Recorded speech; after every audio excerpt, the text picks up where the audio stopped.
Okay, I want to talk a little bit about an alarm system. This is an alarm system I used personally. What it was a car alarm. You just go down and buy a car alarm, and what you can do is you hook it up on its own 12-volt battery, just one of those small, like a motorcycle battery, and so you don't need any electric after that. And you'll have the push button to make it go, and then you make it start working, and then it's a siren.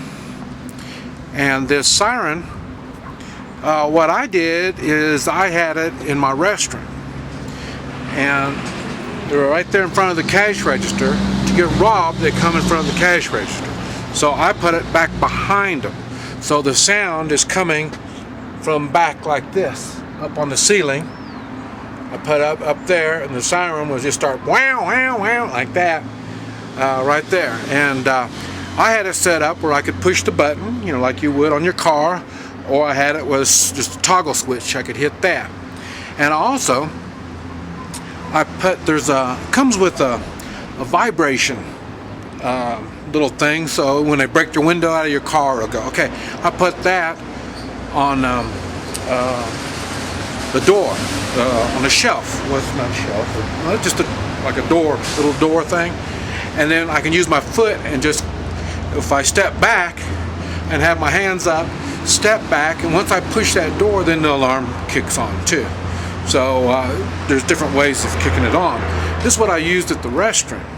I would suggest you would have it at your house, and because now there's a lot of home invasions and stuff like that.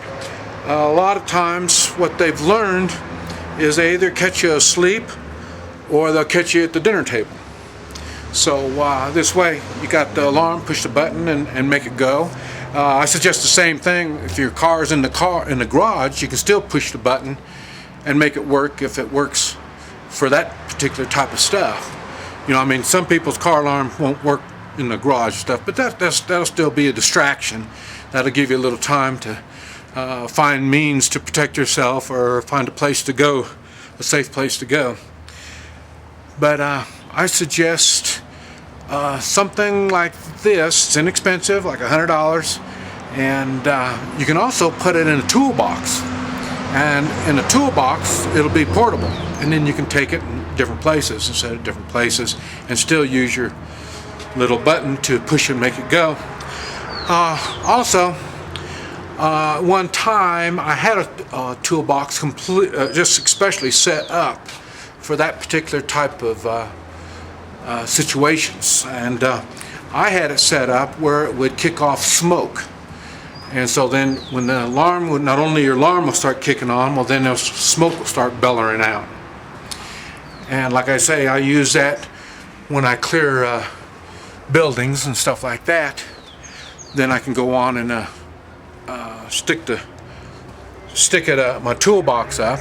And then what I did is that switched for the vibration. Okay, I could put a piece of string on that and have it go across. And then this way, somebody's walking through, they would kick the string, move the box, and then the alarm would kick on. And this will take care of my back. Just like we just came through this hallway. Once I cleared that, I could go on and put a string across there with the toolbox there. They can't mess with the toolbox, and if they just try to ignore the toolbox, they'll hit the trip wire. That'll move the toolbox, it will set the alarm. Then I know there's somebody behind me. But otherwise I would go on in and I can search out the area. This is why I don't need a bunch of people. I can do a lot of this stuff myself. But I would suggest you using that for your own home safety, or in the business. If you have a business, that'd be a good one. Matter of fact, after I shot the guy in the convenience store, we ended up putting that system into the convenience store. The alarm system is really a good deal. And when you put your alarm system, if you live out in the country and you've got this alarm system and your neighbors down the street's got this alarm system, and they're independent, it runs from a battery, independent from the local electric. If something happens, like I say, they can push the alarm, you'll hear it going. When we lived out in the country, I had that. At first I had it set up where it would just call me. If I had an intruder in the house, then it would just call me. And my wife said, and we lived off the road, so I could get to the house before they could get away. And my wife said that that was not really fair. So she made me put an alarm to go with the calling system. And we lived, like I said, we lived out in the country. So if you live out in the country, I would suggest you have this. And if your neighbor's got the same thing, and your other neighbor and your other neighbor, if things start happening, you hear the alarm, if there's more than one alarm going on, then you know it's something big is happening. So, but alarm systems are very good. Might consider it.